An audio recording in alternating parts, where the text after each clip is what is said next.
To all my dear lovely students, and today I am very happy because I am going to teach you number system. आज मैं फिर English grammar के अतिरिक्त एक नया subject लेके आया हूँ आपके सामने, arithmetic. Arithmetic very interesting subject and math, जैसे कहा जाता है कि मैथ तो वैसे ही बहुत ही इंटरेस्टिंग सब्जेक्ट होता है, ये बस किसी के माइंड में आ जाना चाहिए। और लेकिन स्टूडेंट, बहुत सारे स्टूडेंट ऐसे होते हैं, मतलब मुझे ऐसा लगता है, मैं क्योंकि मैं पढ़ा हूँ तो मुझे लगता है, मुझे भी समझ में नहीं आता था, ये मैथ बहुत ही डिफिकल्ट लगता था। और वो डिफिकल्ट इसलिए लगता था स्टूडेंट, मैथ एक ऐसा सब्जेक्ट है, बहुत ही इंटरेस्टिंग सब्जेक्ट है, और एक ऐसा सब्जेक्ट है यदि इसमें कोई भी स्टूडेंट मेहनत नहीं करता है, किसी भी टॉपिक को 3 टाइम 4 टाइम उसको रिवाइज नहीं करता है, तो ये सब्जेक्ट समझ में आते हैं। और जो स्टूडेंट इस पे बहुत हार्डवर्क कर लेते हैं मैथ सब्जेक्ट को में समझने के लिए, मैथ सब्जेक्ट में ज्ञान प्राप्त करने के लिए, नॉलेज करने के लिए, जो स्टूडेंट मेहनत करते हैं, हार्डवर्क करते हैं, उन्हें निश्चित ही सब सब्जेक्ट से ज्यादा इजी सब्जेक्ट और इंटरेस्टेड सब्जेक्ट मैथ ही लगता है।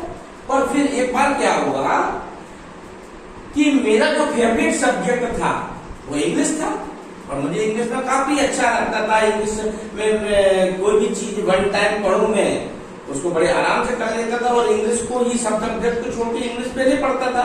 क्यों पढ़ता था? क्योंकि अब वो इजी लगने लगी थी। वो इजी भी इसलिए लगने लगी थी मुझे कि मैं उसी को पढ़ता था, और मैथ को मैं पढ़ता नहीं था। मैथ को मैं इसलिए नहीं पढ़ता था, उसमें देखता था मुझे 1-2 चीजें समझ में आती थी, उसके बाद समझ में पूरी बात नहीं आती थी, इसलिए मुझे लगता था ये मैथ बहुत ही खराब सब्जेक्ट है। और मुझे कभी कभी हंसी भी आती थी, कभी कभी गुस्सा भी आता था। मैंने भी तुम्हें कई बार यहाँ अपने स्कूल में बताया ही है कि मैथ इतना अच्छा सब्जेक्ट है, यदि हम इसको किसी भी क्वेश्चन को 3 टाइम 4 टाइम इसको पढ़ें और उसी सब्जेक्ट पे हम उसी टॉपिक पे ध्यान दें तो ये बड़े इजी तरीके से आ जाता है। लेकिन आप लोग ऐसा नहीं करते हैं, क्योंकि बहुत सारे स्टूडेंट ये हैं, ऐसे हैं कि टीचर कहते हैं, उनकी बात को ध्यान से सुनते ही नहीं है। बाद में फिर टीचर को कंप्लेन करते हैं आपके पेरेंट्स वगैरह कि सर जी इसको समझ में ही नहीं आता है, ये घर पे आके कहता है, ऐसा करता है, ये रोता है। तो वो सारी प्रॉब्लम्स इसलिए क्रिएट होती हैं कि वो स्टूडेंट उस चीज पे मेहनत नहीं करना चाहता है। तो मेरा कहना यही है कि देखो, ये 3rd to 8th लिखा है, और ये 3rd to 8th स्टैंडर्ड सबके लिए, ये वाला टॉपिक सबके लिए इम्पोर्टेंट है। और देखो, मैं आपको फिर बता दूं कि टीचर जो होते हैं वो आपको जो बात कहते हैं वैसे का वैसा यदि आप करें तो निश्चित है आप अपनी लाइफ में हमेशा आगे जाएंगे। और बहुत कम स्टूडेंट, 100 में ऐसे 20 स्टूडेंट 10 स्टूडेंट रहते हैं जो टीचर की बात को स्ट्रिक्टली ले लेते हैं और आराम से आगे बढ़ जाते हैं। और 90% और 80% स्टूडेंट ऐसे होते हैं कि वो कॉपी कर लेते हैं या तो फिर वो छोड़ देते हैं उस चीज को, उन्हें समझ में नहीं आता है। तो मेरा कहना ये है कि अगर आप मेरी बात मानेंगे तो मेरा गारंटेड आपको कहना है कि आप मेरी कही हुई बात को अगर मानते हैं, मेरे कहे हुए टॉपिक को यदि आप क्लियर कर लेते हैं तो निश्चित है आप इसी तरीके से धीरे धीरे जब अपनी क्लासों में आगे बढ़ेंगे तो आप जब कभी भी किसी भी एग्जाम को, किसी भी कंपटीशन टेस्ट को देने जाएंगे तो यही चीजें आती हैं। ये चीजें आपको ये बहुत सारे स्टूडेंट जिनको आता होगा उनको ये बहुत इजी टॉपिक लग रहा होगा, लेकिन ये इतना इजी भी नहीं है। बहुत सारे स्टूडेंट बड़ी कंपटीशन में ऐसे क्वेश्चनों को मिस्टेक करके आते हैं, या इन क्वेश्चन में इनका जो बेसिक्स है वो पता नहीं रहता है, तब जाकर के वो बड़े क्वेश्चन में मिस्टेक करते हैं।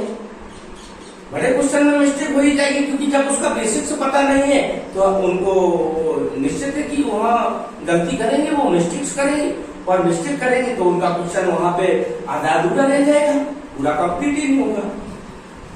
तो मैं यहाँ कहने वाला ये हूँ कि आज मैं आपके लिए मेरा नया टॉपिक मैथ सब्जेक्ट से है, वो है नंबर सिस्टम। शायद आपको मैं थोड़ी सी और बात बता दूं कि अभी इतने दिन ये लॉकडाउन जो हमारे यहाँ कोविड-19 वायरस आया था, इसके कारण हमारा जो स्टडी शेड्यूल था वो कंटिन्यू नहीं रह पाया, जिसके कारण से जो बच्चे जानते भी थे वो भी इसको भूल गए हैं, फॉरगेट कर गए इसको। तो आज फिर हम इस टॉपिक को, नया टॉपिक है, इसको अब फिर से लेके आए हैं और इसको फिर से हम समझाना चाहते हैं। और ये बात आप समझ लो, क्योंकि क्लास 6 स्टूडेंट के लिए ये बहुत ही इम्पोर्टेंट टॉपिक है। क्लास 9 के बच्चों के लिए भी ये टॉपिक इम्पोर्टेंट, क्योंकि क्लास 6 का और 9 का वो फर्स्ट चैप्टर है, वो नंबर सिस्टम से ही चालू है, उसमें नंबर सिस्टम ही स्टार्ट से है।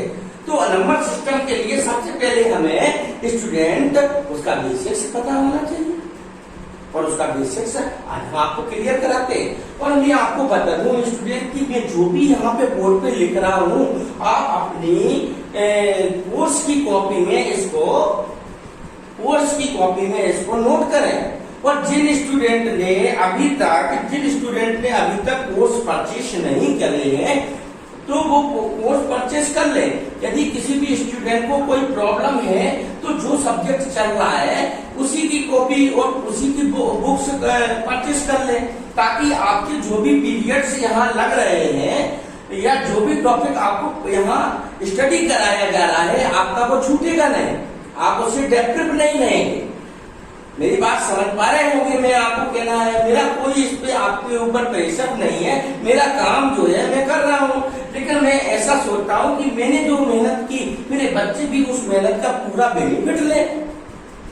समझ पा रहे हैं मेरी बात को? और यदि कोई स्टूडेंट किसी भी चीज से दिक्कत में है, वो नहीं परचेज कर पा रहा है, उसे कोई प्रॉब्लम है, तो वो हमारे अपना विद्यालय श्री सिद्धि विनायक साइंस अकेडमी के स्कूल प्रबंधन को वो इन्फॉर्म करे, उसकी समस्या का समाधान भी करा जाएगा, ताकि आप हमारे किसी भी वीडियो से, हमारे किसी भी स्टडी टॉपिक से आप वंचित न रहें, आप उसका पूर्ण रूप से बेनिफिट लें। तो स्टूडेंट, अब हम स्टार्ट करने जा रहे हैं और मुझे बहुत खुशी हो रही है कि आज हम नंबर सिस्टम पढ़ाने जा रहे हैं। पर नंबर सिस्टम में क्या आता है? वही आते हैं, नेचुरल नंबर है, इवन नंबर है, प्राइम नंबर है, कंपोजिट नंबर है, होल नंबर्स है। तो बहुत इजी टॉपिक है, लेकिन इसको इजी तभी होगा जब हम इसको पढ़ेंगे बार बार और इसको सीखने की कोशिश करेंगे। हमारे सीखने की कोशिश में हमारी पूरी ईमानदारी होनी चाहिए, ताकि हम इसका बेनिफिट लें। तो देखो मेरे प्यारे स्टूडेंट्स, आज हमने सबसे पहले टॉपिक को लिया है natural numbers, and natural number is very easy topic. देखो मैंने यहाँ पे आपको समझने के लिए, आपको गेन करने के लिए यहाँ पे मैंने इसकी डेफिनेशन भी लिख डाली है। देखो, those numbers which are started from 1, those numbers, repeat again, those numbers which are started from 1, those numbers mean वे संख्याएं which जो are started प्रारंभ होती हैं from 1 से, वे संख्याएं जो फर्स्ट से या 1 से प्रारंभ होती है, so they called natural number, उन्हें हम नेचुरल नंबर्स कहते हैं। तो काउंटिंग तो सब जानते होंगे, काउंटिंग हमारी स्टार्ट ही होती है 1 से लेके लास्ट में चलते जाते हैं, कभी खत्म ही नहीं होती, वो सारे हमारे नेचुरल नंबर होते हैं। देखो यहाँ पे मैंने एग्जाम्पल में दे रखा है 1 2 3, ये 3 थोड़ा सा स्टूडेंट, ये मेरी उंगली से इरेज हो गया है, मेरी उंगली भी बहुत परेशान करती है, अब क्या करूं यार, इसको कटाना पड़ेगा क्या? चलो ठीक है, फिर भी अपन चलते हैं, मैंने इसको दोबारा से लिख दिया है 1 2 3 4 5 6। इसके बाद मैंने देखो यहाँ पे स्टूडेंट डॉट लगाया है, डॉट। इसके बाद डॉट के बाद मैंने यहाँ पे देखिए 8 लिखा था, ऐसा 8 सीधा 8 बना दिया। देखो ये 8 बना दिया मैंने 8। अभी भी मैंने थोड़ा ठीक से नहीं बना पाया, लेकिन मैं आपको बता दूं ऐसा थोड़ा सा तिरछा टाइप का बनता है ये इटैलिक साइड में बनता है। तो मैंने यहाँ पे देखो ये 8 जैसा लग रहा, पर स्टूडेंट ये 8 नहीं है, ये 8 नहीं है, इस बात को ध्यान में रखना। तो नेचुरल नंबर मैंने क्या कहा, वे संख्याएं जो 1 से स्टार्ट होती हैं तो उन्हें हम नेचुरल नंबर्स कहते हैं। तो 1 2 3 4 5 6 dot dot dot dot infinite, ये सब साइन जो दिख रहा है आपको, ये इनफाइनाइट का साइन है, जिसे हम हिंदी में अनंत कहते हैं। और अनंत का मीन होता है, इनफाइनाइट का मीन अनंत होता है, और इनफाइनाइट उसे कहते हैं जब कोई भी नंबर या जब कोई भी थिंग्स कभी रुकती नहीं है, वो चलती रहती है, उसको हम इनफाइनाइट कहते हैं। ध्यान में रखना, that's the most important sign, infinite and infinite body also important. तो स्टूडेंट, नेक्स्ट टॉपिक हमारा है इवन नंबर्स। देखिए इवन नंबर तो इजी है, क्लास फर्स्ट का बच्चा भी जानता है, हमारे यहाँ पढ़ाया भी है टीचर्स ने बहुत बार। और हम अगर किसी को नहीं भी आता है तो आज हम फिर से उसे रिवाइज करवा दे रहे हैं। देखिए इवन नंबर्स, हाँ थोड़ी सी स्टूडेंट मेरे से मिस्टेक हो गई थी, मैं उसके लिए सॉरी बोलता हूँ आपसे कि इवन नंबर्स तो मैंने लिखा था, पर इवन नंबर के साथ में उसका मैंने मीनिंग्स नहीं लिखा था। तो स्टूडेंट मुझसे ये थोड़ी मिस्टेक हो गई कि ये सब संख्याएं जो मैंने हिंदी में लिखा हुआ है, तो ये सब संख्याएं इस इवन नंबर्स की तरह सामने लिखना चाहिए, एकदम फ्रंट में लिखना था। तो आप जब इस वीडियो को देखेंगे तो आप उस समय नोट करते समय इस सब संख्याओं को इस इवन नंबर्स के ठीक फ्रंट में लिखेंगे। ध्यान रखना डियर स्टूडेंट। या आप देख लो, अगर आपको समझ में नहीं आता है तो देखो यहाँ मैंने वर्ड नंबर्स लिखा है और नंबर्स के साथ में उसका हिंदी मीनिंग भी लिखा है। ऐसे ही आपको ऊपर 2 जगह जो रह गया है आपको यहाँ भी लिखना है। ठीक है, समझ में आया होगा आपको। मैं कुछ ज्यादा जल्दी नहीं बोल रहा हूँ, ऐसा नहीं लग रहा क्या?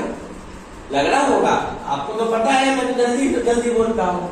ठीक है, लेकिन अभी धीरे धीरे बोलूंगा। ठीक है, वही बात, क्या करें यार, दिन भर बोलना पड़ता है, नहीं तो बोलते थे।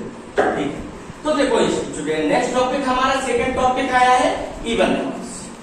Even numbers that's in Hindi mean सम संख्या and it's definition those numbers. ध्यान से देखना स्टूडेंट, मैं विद हिंदी मीनिंग ये बता रहा हूं आपको। Those numbers which are divided, सबको पता है डिवाइड का मतलब होता है भाग। Those numbers which are divided, वे संख्याएं जो विभाजित हो जाती हैं बाई 2, 2 से। वे संख्याएं जो 2 से विभाजित हो जाती हैं या जिनमें 2 का भाग चला जाता है, so they called even number, उन्हें हम इवन नंबर कहते हैं। ऐसी संख्याएं जिनमें 2 का भाग चला जाता है, यानी कि 2 से डिवाइड हो जाती हैं, विच आर डिवाइडेड बाई 2। जो नंबर 2 से डिवाइड हो जाती है, 2 से डिवाइड हो जाती है, उन्हें हम इवन नंबर्स कहते हैं। फॉर एग्जाम्पल देखो यहाँ पे मैंने कुछ बेटा यहाँ नंबर्स लिखी हुई है। यहाँ देखिए मैंने कुछ नंबर्स लिखे हुए हैं 2 4 6 8 10 12 14, इसके बाद और भी लिखेंगे। तो हम अपनी डेफिनेशन को वेरीफाई करेंगे। यहाँ पे देखेंगे आप, देखिए मैंने क्या कहा कि इवन नंबर वे नंबर होती है जो कितने से डिवाइड हो जाए बेटा, 2 से। तो हम इनके सबके लास्ट नीचे से 2 डिवाइड कर देते हैं। 2 2 2 2 2 2। देखो बहुत अच्छे से दिख रहा होगा। हमने जो ऊपर नंबर एग्जाम्पल की लिखी थी उनके सबके लास्ट नीचे हमने डेनोमिनेटर में 2 2 2 2, डेनोमिनेटर में 2 2 2 2 2 2 लिख दिया। 2 2 ये जो लिखा है तो हमें इनको डिवाइड करना। अगर डेनोमिनेटर से न्यूमिनेटर की नंबर डिवाइड हो गई, यानी कि ये 2 से ये सारे नंबर 2 2 से डिवाइड हो गए, तो हम समझ लेंगे ये हमारे इवन नंबर से हैं। देखिए 2 का डिवाइड 2 में करेंगे तो 1 टाइम होता है, पूरा फुल डिवाइड हो जाना चाहिए 2 से। अगर फुल डिवाइड 2 से नहीं हुआ तो वो इवन नंबर नहीं होगी, ध्यान में रखना ये बात। 2 से 4 डिवाइड करेंगे, 2 2 जा 4, 2 3 जा 6, 2 4 जा 8, 2 5 जा 10, 2 6 जा 12, 2 7 जा। तो देखा कि आपने कि जितने भी मैंने 2 2 के डिवाइड करे थे इन नंबर्स में, ये सारे नंबर्स को 2 ने डिवाइड कर दिया। इससे हमारी डेफिनेशन पूरी तरीके से, कंप्लीट तरीके से वेरीफाई हो गई कि ऐसी नंबर्स जिनमें हम 2 का डिवाइड करते हैं और 2 का डिवाइड करने पे वो कंप्लीट डिवाइड हो जाती है, उन्हें हम इवन नंबर्स कहते हैं। अब इसके जो नेक्स्ट वाली जो डेफिनेशन है स्टूडेंट, ये तो बड़ी इजी है। वही अगर इवन नंबर पूछता है तो हम उसके साथ में उसको और नंबर भी बता सकते हैं। क्यों बता सकते हैं? क्योंकि ये एक दूसरे के अपोजिट है। जो नंबर 2 से डिवाइड हो जाती है वो इवन नंबर, और जो नंबर 2 से डिवाइड नहीं होती है वो ऑड नंबर। और ऑड नंबर को हम कहते हैं विषम संख्या। जैसे कि दो numbers which are not divided by 2, ऐसी संख्याएं जो 2 से विभाजित नहीं की जाती हैं, सो दे कॉल ऑड नंबर। देखिए मैंने यहाँ पे लिखा है 3 5 7 9 11 13 15। इनमें स्टूडेंट यदि हम 2 का डिवाइड करते हैं तो इनमें से कोई भी नंबर डिवाइड नहीं होगी, और जब डिवाइड 2 से नहीं होगी तो वो इवन नंबर नहीं होगी बेटा, तो वो कौन सी नंबर होगी हमारी? Odd number. अंडरस्टैंड? चलो नेक्स्ट चलते हैं। टॉपिक बड़ा है, अभी इसके बाद और भी लिखना पड़ेगा यहाँ पे, तो हम अपने नेक्स्ट नंबर पे आते हैं, प्राइम नंबर। और prime number is the most important topic because this is used for LCM and HCM. देखिए prime number it's Hindi mean अभाज्य संख्याएं। देखिए प्राइम नंबर इट्स मीन अभाज्य संख्या। देखिए इसके हिंदी मीन से ही हमें पता चल रहा है, इसके हिंदी मीन से ही हमें पता चल रहा है प्राइम नंबर कौन सी नंबर हो। देखो थोड़ा सा मैं ब्रैकेट में समझाता हूँ। देखो मैं कभी भी कोई भी चीज को पढ़ाता हूं तो मैं उसका न्यूक्लियर वो करता हूं, विखंडन, न्यूक्लियर विखंडन करता हूं। न्यूक्लियर विखंडन से का मतलब है नाप की विखंडन। तो देखिए अभाज्य संख्या में यहाँ पे बता, कभी भी किसी भी चीज को समझना है हमें तो उसका हिंदी मीन पता हो और उसके हिंदी मीन का हम संधि विच्छेद कर दें उसका, और संधि विच्छेद करके उनके मीन निकाल के उनको जोड़ दे तो ऑटोमेटिक पूरी डेफिनेशन पता चलती है हमें। देखिए यहाँ पे प्राइम नंबर का हिंदी मीन लिखा है, यहाँ पे मैंने भाज्य संख्या। भाज्य मतलब होता है भाग होना या विभाजित होना, इसको दूसरे रूप में ले सकते हैं। ये तो गांवों की भाषा है, ये गांव की भाषा, हमारे आपकी भाषा है भाग होना, लेकिन सही हिंदी की खड़ी भाषा में इसको विभाजित बोलते हैं, विभाजित होना। और आ का मतलब होता है नहीं। देखिए आ का मतलब क्या होता है? भाग नहीं होना। उन्हें हम क्या कहते हैं? क्या कहते हैं? अभाज्य संख्या। अगर जो वे संख्याएं जो विभाजित नहीं होती किसी से, उन्हें हम अभाज्य संख्या या हमारे ये प्राइम नंबर कहते हैं। देखिए ये प्राइम नंबर है। देखिए मैंने डेफिनेशन में एकदम क्लियर कट कर दिया है, आपको कहीं भी घबराने की कोई जरूरत नहीं है। अगर आप डेफिनेशन को अच्छे से समझते हैं तो आपको एक एक वर्ड समझ में आ जाएगा।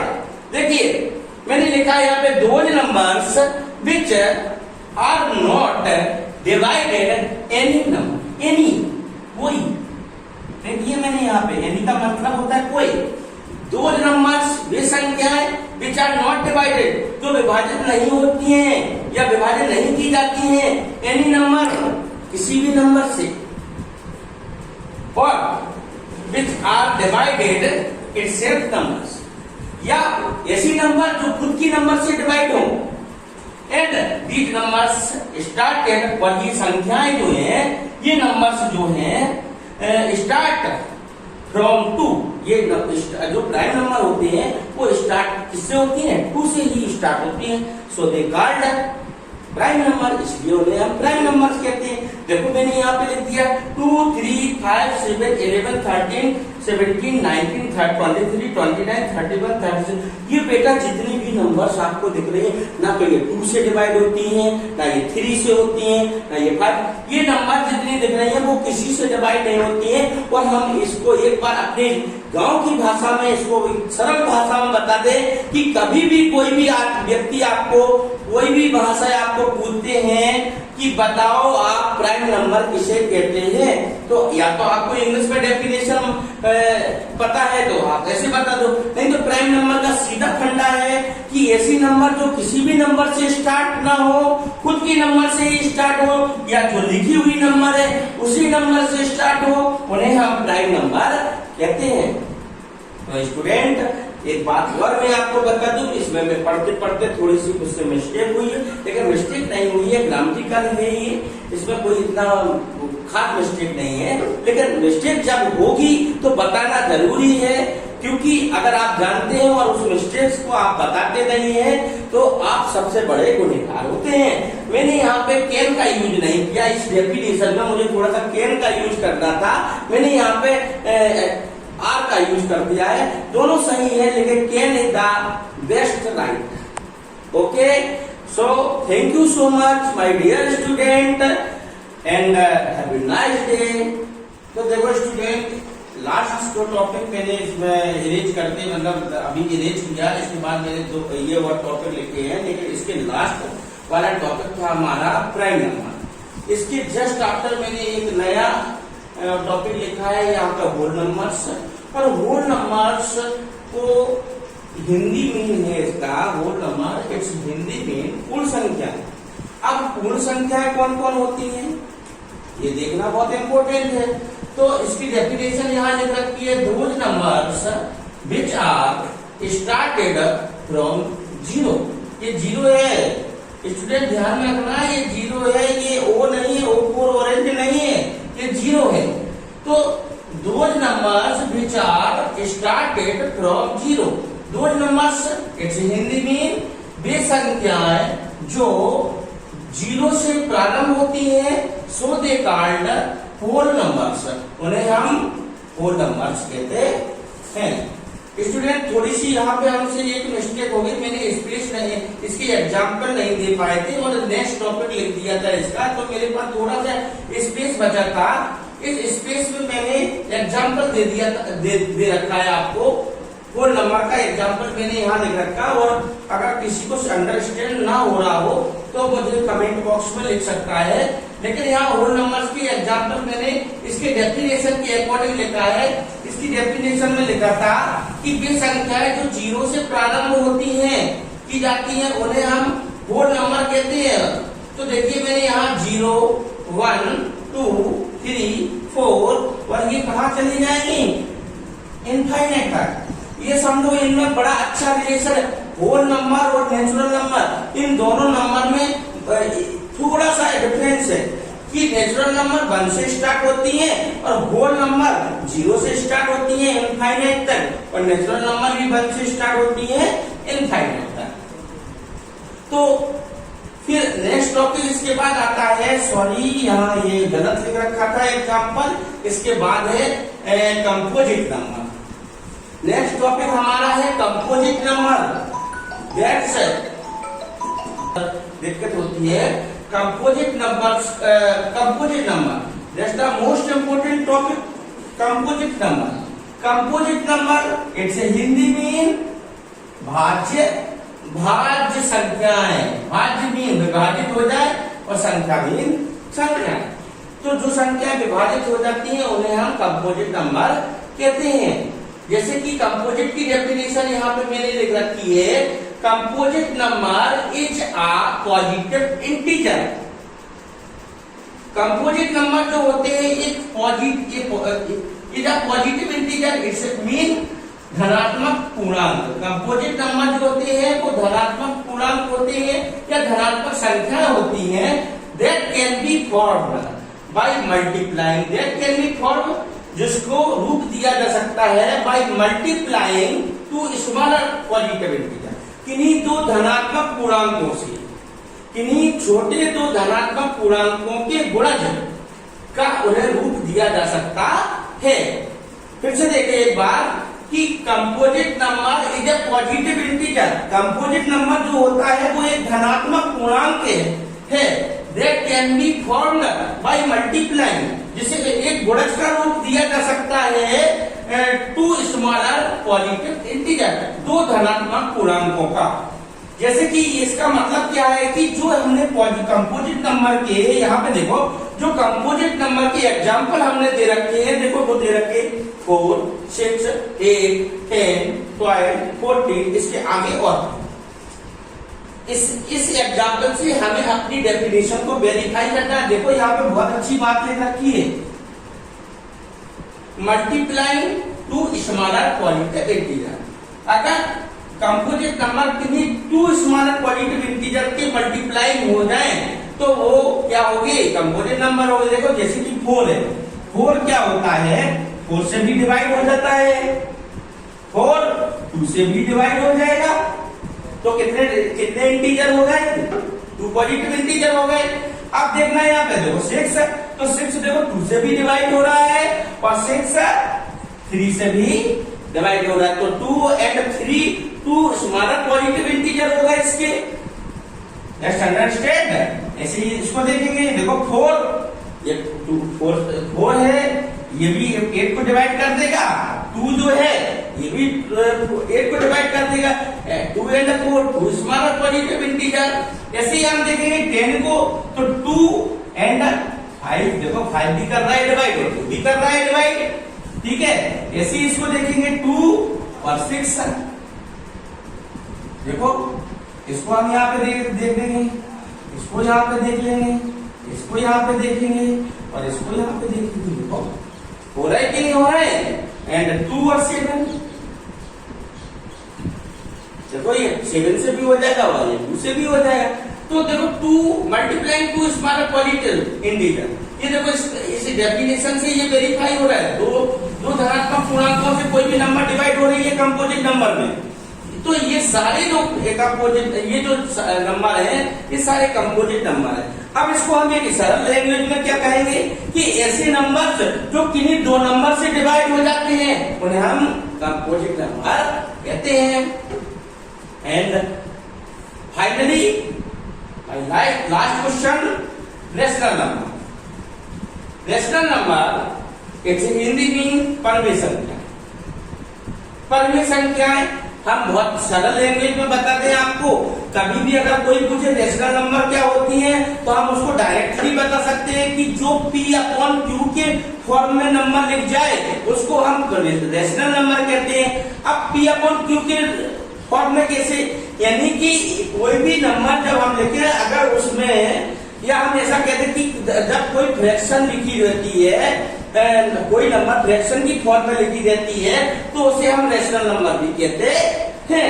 या हम ऐसे कहते हैं P/Q की फॉर्म में लिखा रहा है तो वो भी हमारी कौन सी नंबर होती है, रेशनल नंबर होती है। तो यहाँ पे हम देखेंगे, देखो इसमें डेफिनेशन में लिख रखा है ये rational number is a number. एक परमे संख्या एक संख्या होती है दैट कैन बी एक्सप्रेस्ड, जिसे विस्तारित किया जा सकता है, जिसका विस्तार किया जा सकता है या जिसको बढ़ाया जा सकता है एट द फ्रैक्शन, जिसको फ्रैक्शन के रूप में लिखा जा सकता है या जिसको फ्रैक्शन के रूप में विस्तारित किया जा सकता है P/Q ऑफ 2 इंटीजर। 2 इंटीजर को लेकर के P/Q की को 2 इंटीजर को लेकर के जो P/Q की फॉर्म में लिखी जाए उसे हम रेशनल नंबर कहते हैं। फिर से देख ले एक बार, मेरी कही हुई बात को दोबारा सुने आप, अच्छे से समझे। अगर आपको ज्यादा समझ में नहीं आए तो आप सीधी समझना है कि ऐसी नंबर जो P/Q के फॉर्म में लिखे जाते हैं या फ्रैक्शन के रूप में लिखे जा सकते हैं उन्हें हम रेशनल नंबर कहते हैं। यहाँ पे कोई एग्जाम्पल दे रखा है हमने 1/2, देखो यहाँ पे 1 इज द न्यूमरेटर होता है, ऊपर का पार्ट जो होता है उसको न्यूमरेटर कहते हैं और नीचे के पार्ट को हम डेनोमिनेटर कहते हैं। और इसको P मान लेते हैं, इसको क्या मान लेते हैं, P मान लेते हैं, और इसको क्या मान लेते हैं, Q मान लेते हैं। देखो P/Q 1/2 को P अपॉन Q के फॉर्म में लिखा गया, तो P अपॉन Q के फॉर्म में लिखा गया, तो ये कौन सी नंबर हुई? रेशनल नंबर हुई। कौन सी नंबर हुई बेटा? रेशनल नंबर हुई। और यहाँ पे एक नंबर और दे रखी मैंने 0.75। कभी कभी ऐसा भी पूछते थे, बताओ 0.75 डेसिमल में भी लिख देते कोई नंबर, वो पूछते हैं कि बताओ ये रेशनल नंबर है या इरेशनल नंबर है, तो हम इसको डेसिमल को चेंज करके देख लेते हैं, पता कर लेते हैं ये रेशनल है या इरेशनल है। तो देखो 0.75 को अगर हम यहाँ पे चेंज करेंगे, 0.75 को अगर डेसिमल को चेंज करेंगे, डेसिमल को फ्रैक्शन में चेंज करना है, तो देखते हैं P अपॉन Q की फॉर्म आ जाएगी। देखो कितने डिजिट के बाद डेसिमल है? 1 1 2, तो सेम 1 लिख के 2 0 हम नीचे इंक्रीज कर देते हैं, तो ये किसकी फॉर्म में लिखी? P अपॉन Q की फॉर्म में लिखी। चलो ये बात किसी को समझ में नहीं आई होगी, तो मैं थोड़े से और आपको अलग से बता रहे हैं।